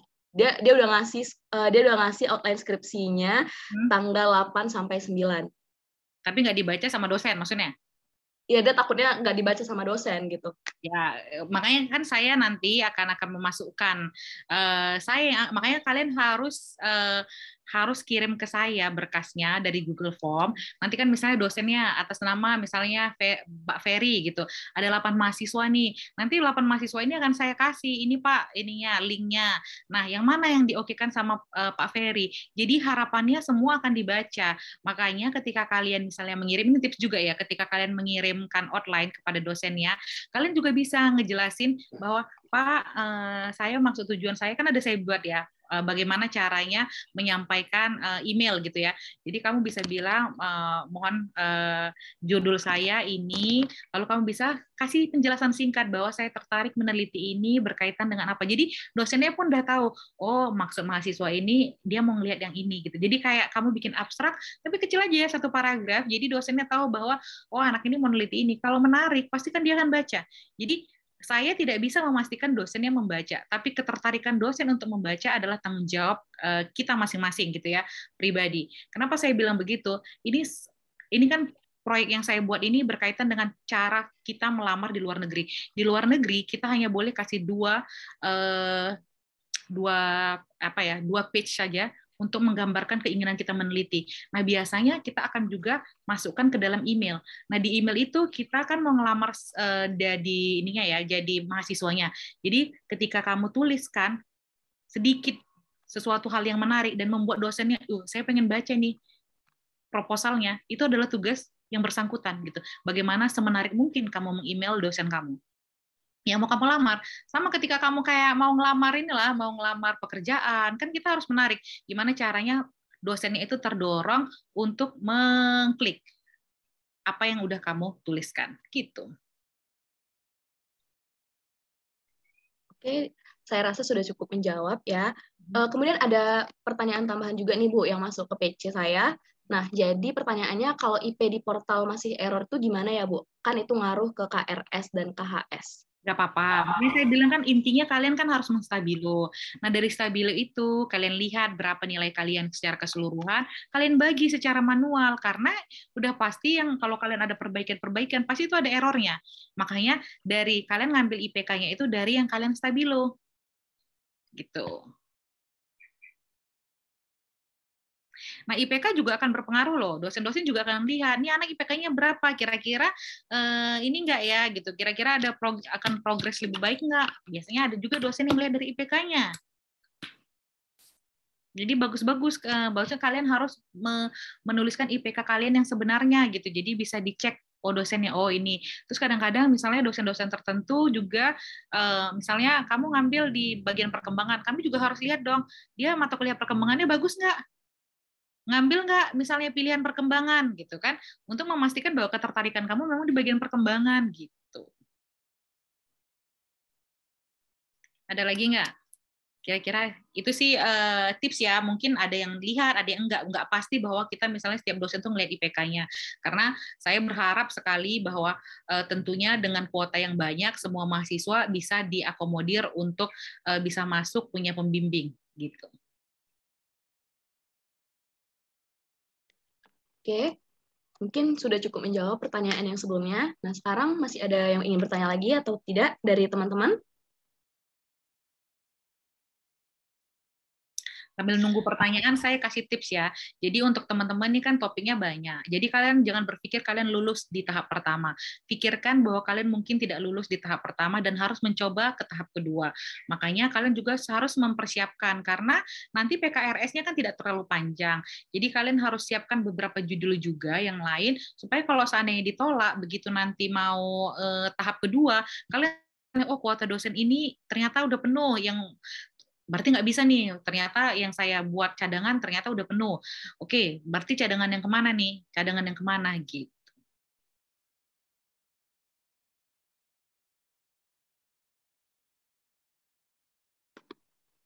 Oke. Nah, teman-teman, masih ada yang ingin bertanya lagi? Oh, Bu, ada yang nanya nih, Bu, tapi dia minta dianonimkan. Kenapa sih mesti anonim kalian? Emang kenapa? Kan nggak ada Malu dia, Bu. Saya juga lupa namanya siapa.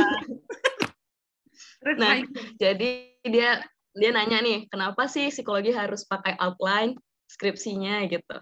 Ya tentu harus pakai outline, karena udah pakai outline pun kadang-kadang begitu ditanya mana nih teorinya, mana ini yang nggak ada gitu, nggak ada yang nggak bisa pahami gitu. Ini mungkin untuk teman-teman yang udah ini ya, udah kedua kalinya. Kalau ada yang dua kalinya, kalian boleh tanya deh sama yang udah ngambil 2 kali. Kadang-kadang udah dibuat outline-nya, udah dibuat judulnya, udah bagus-bagus, pas nyari teori nggak ada, nyari jurnal nggak ada, gitu kan. Jangan itu outline dibuat saja masih banyak kendala, apalagi kalau outline-nya nggak dibuat gitu loh. Kadang kita kalau pamer judul aja mah gampang. Begitu nyari teorinya, begitu nyari yang lain-lainnya, aspeknya, alat ukurnya, nah itu yang dibingungin.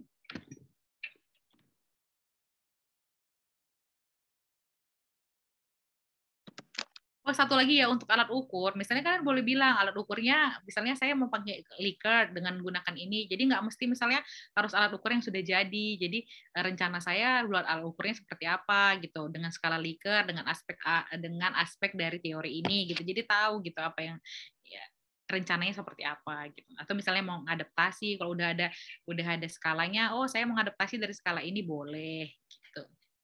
Nggak usah kalian bikin alat ukurnya, belum sampai situ. Jadi rencana masih. Ada lagi? Ini moderatornya apa saya yang ini? Oke. Ada lagi yang namanya tidak mau disebutkan? Izin Bu bertanya lagi. Oke, baik. Karena saya juga ada yang PC-PC nih. Saya nggak tahu kenapa nggak mau nanya sendiri gitu. Tapi mungkin ini di luar tentang skripsi, Bu, tapi mungkin berkaitan dengan akademik juga. Baik. Jadi dia bertanya, jika barangkali Ibu bisa jawab gitu. Jadi di portal Ibu ada menyampaikan memilih mata kuliah harus sesuai dengan kelas yang sudah ditentukan. Sementara jika kita ingin mengulang mata kuliah yang jadwalnya bentrok dengan mata kuliah yang diambil, bagaimana ya Bu? Karena kan kelasnya harus sesuai. Enggak, gini. Jadi kalau umpamanya kelas yang sesuai, misalnya kamu ngambil kelas 2019 untuk kelas 2019. Gitu ya. Misalnya kamu 2019, kamu harus ngambil di kelas A, ya ambil di kelas A. Tapi kalau udah ngulang, berarti kan 2019 kamu harus ngambil di kelas 2020 kan? Gitu ya. Kalau itu boleh di kelas mana aja, karena kan nggak ada urusan kamu kan nambah di kelas yang mana gitu. Tapi di kelas masing-masing, misal 2020 kamu harus ngambil di kelas A, kelas B, kelas C. Karena kalau enggak, nanti kalian ngambilnya sesuka hati, nanti tiba-tiba ada kelas yang 30, ada kelas yang 80, dan itu akan menyulitkan dosennya. Misalnya mau bikin kelompok, mau bikin apa, itu menyulitkan. Jadi makanya saya bilang mohon diisikan sesuai dengan dengan ketentuannya, karena kita sudah baginya itu rata seimbang gitu, sehingga kalau seandainya ada mahasiswa yang aduh malas sih jam 8 pagi, saya ganti aja ke tempat yang lain. Nah itu kan jadi merepotkan gitu ya. Jadi itu yang akan menyulitkan dosen, atau kayaknya dosen ini susah deh ngasih nilai. Saya udah ngasih ini ya, udah ngasih nama-nama dosennya. Nanti kayaknya saya suka sama dosen ini. Nggak gitu konsepnya gitu ya. Kalau saya harus mengakomodir seluruh 800 mahasiswa untuk menentukan sesuka hati kalian, ya udah saya nggak punya waktu. Jangankan waktu Sabtu Minggu, kayaknya tidur pun saya nggak akan ada waktu ya untuk, karena kalau mengakomodir semua keinginan kalian gitu loh. Jadi akan saya kasih sanksi ya untuk yang ini ya, untuk yang KRS-an sesuka hati gitu. Karena kita ada aturannya. Kenapa dibagi? Karena supaya kelancaran kelasnya terjadi dengan baik gitu loh. Sanksinya mesti difikirkan. Oke, Ibu, terima kasih jawabannya. Mungkin kepada yang anonim sudah bisa terjawab ya. Ada lagi nih, Bu. Kalau kita sudah mengambil mata kuliah skripsi pada semester sebelumnya, tapi belum selesai, apakah ada berkas lain yang harus dipersiapkan atau langsung isi portal saja, isi KRS saja gitu? Oh iya, kalau umpamanya kalau sudah ada ya isi KRS aja, karena kan kamu nggak ikut seleksi ulang. Karena kan ada beberapa yang saya suruh seleksi ulang memang kan. Kalau seleksi ulang berarti ikut prosedur seleksi. Kalau yang sudah boleh lanjut sama dosennya, itu ketentuannya adalah yang sudah selesai bab 1 atau yang dia 1 semester selesai bab 1 minimum, 2 semester atau lebih udah pernah sempro gitu. Jadi tinggal ngambil data. Nah untuk yang itu ambil aja skripsi, nggak perlu ikut seleksi lagi. Berarti koordinasi sama dosen pembimbingnya ya Bu, kalau boleh lanjut langsung isi portal aja lanjut lagi. Gitu. Intinya yang biasanya udah ada kemarin nama-nama yang udah saya suruh untuk seleksi ulang, dan beberapa yang sudah lapor ke saya akan seleksi ulang, itu yang harus ikut prosedur yang tadi saya jelaskan. Tapi kalau yang lanjut berarti hanya mengisi skripsi aja langsung di KRS tanpa ikut seleksi lagi. Gitu. Oke. Mungkin saya satu pertanyaan lagi deh Bu. Oke, baik. Pertanyaan kayak sebenarnya kayak pertanyaan pribadi sih jatuhnya. Ketika kita udah nyusun skripsi nih Bu, kadang kesulitannya bukan di pengerjaannya, tapi niatnya lagi atau di motivasinya. Ibu ada nggak sih tips untuk kita supaya tetap termotivasi dan semangat biar skripsinya nggak ngaret atau stuck dan berhenti tiba-tiba? Saya tuh gini, dulu saya punya tips untuk anak-anak mahasiswa saya yang ngambil skripsi, saya suruh ngambil mata kuliah 1 atau 2 untuk balik ke kampus. Cuma sekarang kan memang hibrid ya. Jadi kalian kan jadi permasalahan skripsi itu adalah ketika kamu nggak punya kayak leha-leha gitu, nggak nyangka udah sebulan lewat, leha-leha tidur-tiduran 2 bulan lewat gitu kan, itu yang sering jadi masalah. Nah jadi kalau sekarang ini, karena dulu saya minta mahasiswanya untuk datang ke kampus, karena apa? Begitu kamu datang ke kampus setiap hari, misalnya cuma 2 mata kuliah, saya minta misalnya C, perbaikin aja nilai C kamu, biar kamu tuh datang ke kampus. Karena apa? Kalau kamu datang ke kampus, kamu lihat orang lain misalnya udah bab 2, kamu kan terpacu kan, dia udah bab 2, aku masih bab 1. Nah kalau sekarang ini kan sulit, maka saya pikir untuk memotivasi buat kelompok belajar. Misalnya kan kalian tahu bahwa oh ini ada sama-sama nih di satu dosen, misalnya dosennya Bu Rika, yuk kita bareng-bareng yuk. Jadi kamu tahu progres teman kamu itu apa. Jadi kamu tahu bahwa oh, ini udah bab 1 udah di-approve nih, aku kok belum gitu. Nah itu akan membuat kalian termotivasi gitu. Karena kalian akan lihat, kalau kamu sendiri aja, kamu bilang, oh mungkin memang bab 1 ini lama, 2 bulan. Kalau kamu bandingkan sama orang lain yang misalnya udah seminggu, 2 minggu udah selesai, kan kamu akan terpacu. Itu sih, kalau saya tipsnya ke arah itu. Lebih melihat bahwa, karena kalau umpamanya kamu depresi sendiri, terus yang kedua, kadang-kadang ketika kamu stuck, kamu itu akan, aduh mau nemuin dosennya takut, mau kayak mana, kok kayaknya saya nggak dapat. Nah itu yang sering terjadi. Nah datang ke dosennya, kadang-kadang yang kamu kalut banget itu, dosen itu udah mengalami itu, udah membuat solusi itu kayak udah 10 tahun dia udah ngalamin itu. Jadi begitu kamu datang ke dia, kamu akan dikasih solusi. Kadang-kadang tuh mahasiswanya takut datang, misalnya, Bu, saya nggak nemu teori ini, gitu kan. Ternyata tuh dosennya dengan mudah bilang, kamu tuh misalnya nggak dapat jurnal sana tuh, cari ke sini. Atau misalnya saya nggak dapat izin nih Bu, apa tuh namanya skalanya ini. Ya, paling tuh cuma kadang-kadang tuh saya bilang gini, Bu, saya nggak dapat izin untuk penggunaan skala. Kamu pakai apa? Pakai Google, Bu, pakai Gmail, atau pakai Yahoo. Ya pantas, kamu punya di spam pasti kalau kamu ngirim ke orang itu. Ayo, mana ininya, akun USU ASI ID-nya? Nggak ada, Bu. Apa ada akun kita? Ada yang nanya gitu ya kan? Ya udah uruslah ke ASA gitu di biro rektor, seminggu keterima. Jadi kalau kamu misalnya ngubungin orang-orang di luar negeri sana pakai Gmail atau Yahoo, punya kamu itu langsung di spam, langsung dikasih warning gitu. Tapi kalau kamu pakai USU ASI ID kamu itu akan diterima, dan mereka tuh kan cepet, bisa kamu kirim sekarang, besok udah di-approve sama mereka gitu loh.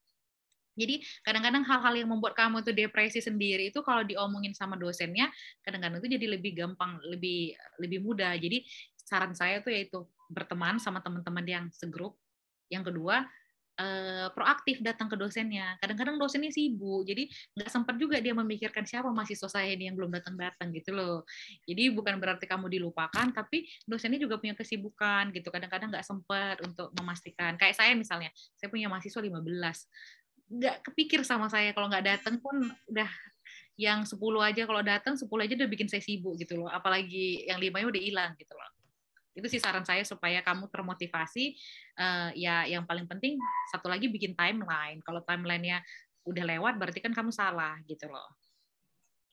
Oke, Ibu. Terima kasih, Ibu. Sangat ngebantu untuk saya sendiri sih sebenarnya. Mungkin saya kembalikan ke Ibu moderator. Oke, terima kasih, Pak.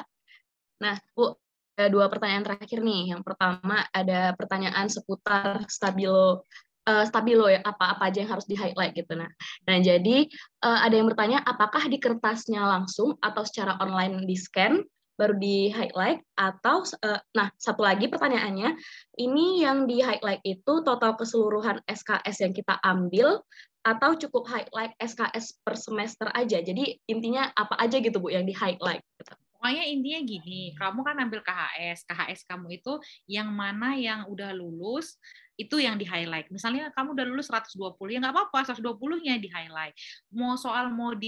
Mau di-scan dulu baru di-highlight, mau apa. Pokoknya intinya yang saya dapat ada highlight-nya. Mau di-highlight langsung, di-scan. Mau misalnya kamu ambil udah di PDF lalu kamu highlight secara online, kan bisa ya.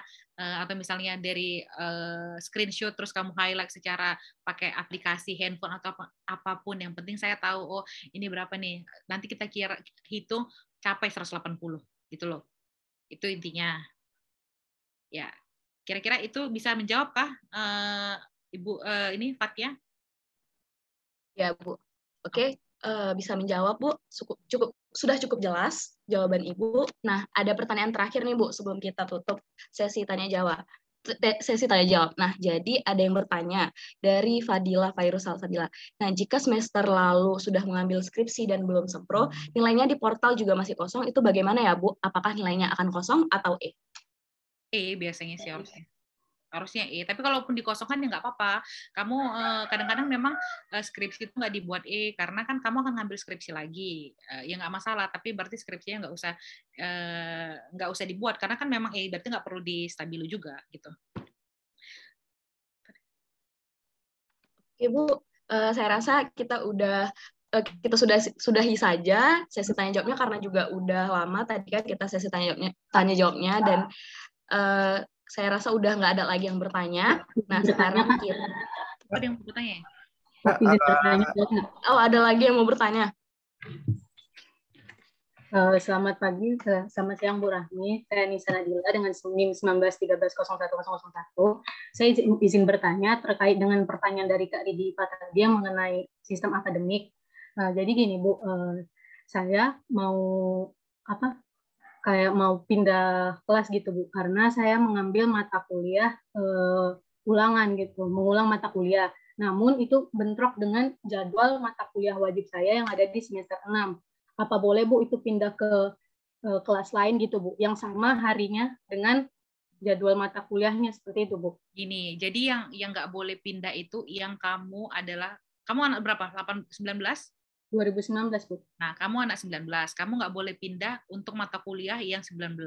Tapi mata kuliah yang lain, misalnya 18 ulang atau misalnya naik tingkat, nggak bisa naik tingkat ya, misalnya ngulang ke bawah, berarti kamu boleh ngambil yang nggak bentrok sama ini kamu, sama mata kuliah kamu. Tapi kalau yang 2019 kamu ngambil mata kuliah harus sesuai dengan jadwal. Jadi yang diubah adalah yang kecuali misalnya ternyata ada permasalahan lah, misalnya kamu yang ngulang cuma satu kelas gitu, tapi kayaknya nggak ada deh. Kalau mami yang ngulangnya cuma satu kelas dan bentrok sama kelas kamu, berarti kan kemungkinan kelas kamu yang harus ditukar, kelas 2019 kan. Tapi harusnya itu nggak terjadi gitu. Sebenarnya gini Bu, kan saya mau ngulang mata kuliah ke P1. Nah, kepribadian 1 itu cuma 1 hari dan cuma ada 1 jadwal gitu Bu. Oh itu, jadi, berarti kalau gitu kamu yang khusus berarti kan yang kepri itu. Ya udah nggak apa-apa, nanti kamu ini bikin aja laporan bahwa kenapa harus tukar itu karena ada permasalahan itu, dan kamu laporkan kepada dosen pembimbingmu. Jadi saya tahu bahwa kamu mengubah itu dengan alasan yang sifatnya memang urgent gitu loh, memang harus diubah karena bentrok ke kelas yang itu. Kelas kepribadian, tapi gini, kelas kepribadian itu kan ulang dan mungkin orangnya sedikit. Mungkin nanti bisa ini juga ditanyakan sama dosennya apakah bisa berubah, misalnya bisa berubah kelasnya gitu. Baik Bu, terima kasih banyak Bu. Ya. Ada lagi? Bu, saya ingin bertanya Bu. Ya, silakan. Oke Bu, ini berkaitan dengan banyak pertanyaan dari teman-teman saya juga nih Bu. Dan saya saya Steven dari angkatan 2019. Nah, saya rencananya mau mengambil 24 SKS nih, Bu. Tapi untuk semester 6 ini kan itu 20 SKS dan kami rencananya mau ambil peminatan nih, Bu. Tapi jadwal peminatannya itu bentrok, Bu. Jadi kira-kira ambil peminatannya apa? Psikologi forensik, Bu. Psikologi forensik. Gini, nanti kabarkan aja sama akademik berapa orang yang bentrok di itu. Jadi nanti forensiknya yang ditukar jadwalnya. Karena kalau pilihan dan kelas-kelas yang bukan sifatnya reguler itu masih bisa dipindah, disesuaikan sama dosennya. Kalau dosennya berkenan, nanti kita buat jadwalnya di mana gitu. Jadi lapor dulu ke akademik, ke bagian, biasa kan Bang Eko kan yang ngurus, nanti kalian laporkan, nanti akan ketahuan nih berapa mahasiswa nih yang ternyata, jadi perangkatan lah kalian bilang, ini ternyata berapa mahasiswa ini bentrok nih, boleh nggak ditukar ke kelas yang lain yang nggak bentrok untuk yang manapun gitu, nanti diumumkan. Biasanya seperti itu. Oh, oke, Bu. Terima kasih, Bu. Oke, iya. Terus ini ada juga anak 2019 ya. Jadi tahun ini kan kita sekalian nih saya ini karena ini berkaitannya dengan akademik. Jadi saya beberapa kali mendapatkan komplain khususnya anak 2018 yang nggak ingin MBKM. Kenapa sih kami nggak boleh magang kampus Merdeka padahal kami mau skripsi? Saya bukannya melarang kalian untuk seperti itu. Karena berdasarkan peraturan MBKM bahwa semester 8 kalian harus kembali ke kampus untuk menyelesaikan skripsi. Itu memang peraturan gitu. Dan saya selalu bilang kalau kamu ikut kampus mengajar, bahwa kampus mengajar itu nilainya 20 SKS. Kerjaannya akan dibuat sebanyak 20 SKS. Ditambah 6 SKS, 26 SKS. Maksimum pengerjaan itu adalah 24 SKS. Mau sepintar apapun kamu, maksimum 24 SKS. Nah, jadi itulah sebabnya kenapa Kampus Merdeka di dalam buku panduannya menganggap kalau kamu mengerjakan skripsi, balik ke kampus. Semester 8, pengerjaan skripsi akan kembali ke kampus. Tidak ada yang namanya kegiatan Merdeka Belajar. Gitu ya, maupun kegiatan misalnya mau pertukaran pelajar, mau magang, mau apapun. Ini sekaligus ya saya sampaikan. Jadi teman-teman nanti yang lihat di YouTube bisa tahu. Terus untuk anak-anak 2019 karena kalian kan saya bilang 18 19 ini kan belum MBKM sebenarnya kurikulumnya, tapi kita akan mencoba untuk di apa ya relaksasi lah namanya. Jadi untuk anak-anak 2019 saya menyarankan saya menyemangati kalian untuk melakukan yang namanya magang di semester 7. Semester depan ya. Jadi semester depan karena mata kuliahnya sudah dikit, ayo kita magang. Sebanyak-banyaknya kalau mau magang, siapkan CV kalian, siapkan mental kalian untuk magang di semester depan sebaik-baiknya gitu loh. Jadi terus semester ini kalian banyak sekali ngambil di Mandiri, dan Bank Mandiri itu 120 peserta yang mendaftar, 20 yang diterima. Jadi fokus pada bagian-bagian lain. Jadi jangan satu tempat. Jadi semester depan untuk 2019 saya dorong untuk melakukan yang namanya MBKM. Ya, itu dari saya gitu. Supaya jangan ngerasa ini kenapa nggak boleh nih Merdeka Belajar, kenapa tempat lain nggak boleh. Saya berdasarkan peraturan, saya orangnya nggak terlalu ayo kita fleksibelnya enggak. Jadi saya mau aturannya jalan, kalian juga terakomodasi gitu. Oke, ada lagi yang mau bertanya? Sudah cukup.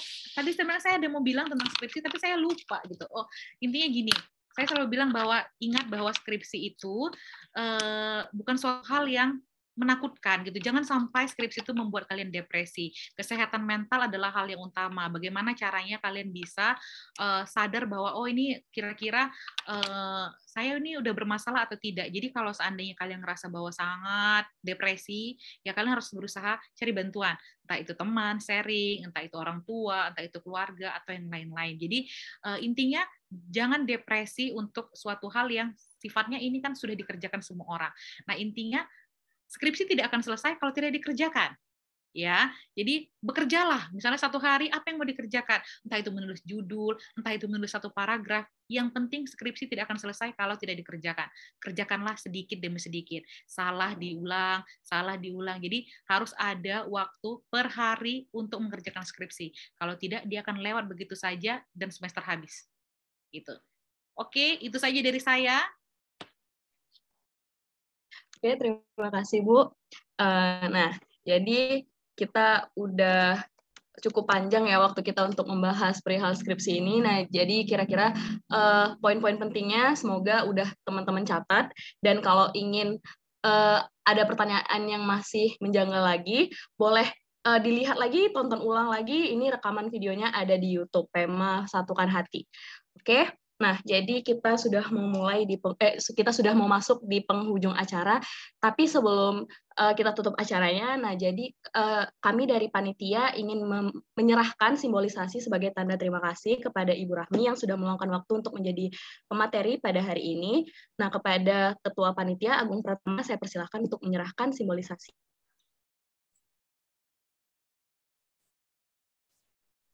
Oke, baik. Terima kasih Fathia atas kesempatan dan juga waktunya. Dan mungkin yang ingin saya ucapkan kepada Ibu Rahmi, terima kasih Bu atas bantuan dan juga pemaparan materinya dan juga sistem jawabnya yang mulai dari jam 10 hingga hampir jam 12 sekarang ini. Semoga semua informasi yang kita sampaikan dan kita diskusikan di sini dapat tercapai ke seluruh mahasiswa Fakultas Psikologi agar seluruh informasi yang kita diskusikan ini mampu menambah wawasan mereka dan juga semoga hari Sabtu dan Minggu Ibu bisa lebih tenang sedikit. Gitu. Dan berikut kami juga menyerahkan sertifikat kepada Ibu selaku narasumber sebagai bentuk apresiasi kami atas kehadiran Ibu. Terima kasih ya Bu, dan mohon diterima. Oke, terima kasih juga. Terima kasih atas undangannya.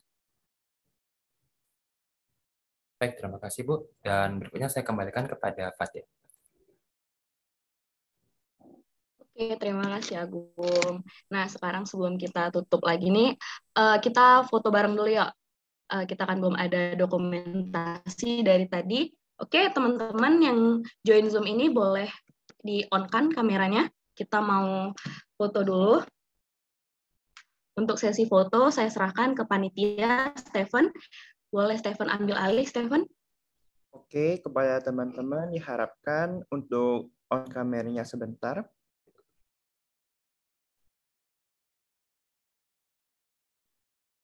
Oke, mungkin yang bagi yang nggak bisa, nggak apa-apa. Saya akan mulai dari slide pertama. 1, 2, 3. Kemudian untuk slide kedua, 1, 2, 3. Slide terakhir, 1, 2, 3. Baik, Kak, sudah. Oke, terima kasih Stephen. Nah, di situ udah ada link absen bagi teman-teman yang udah join Zoom ini. Boleh diisi dulu absennya. Nah,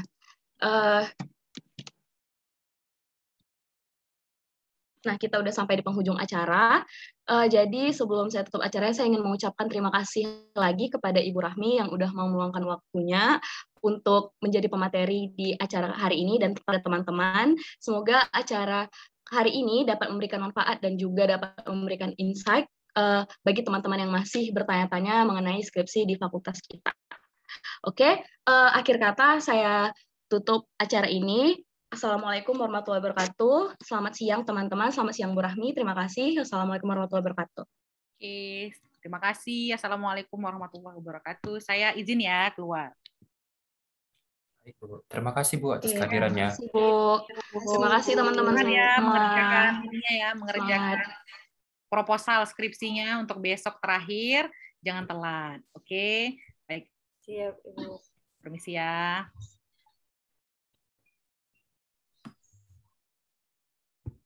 Besok terakhir, weh.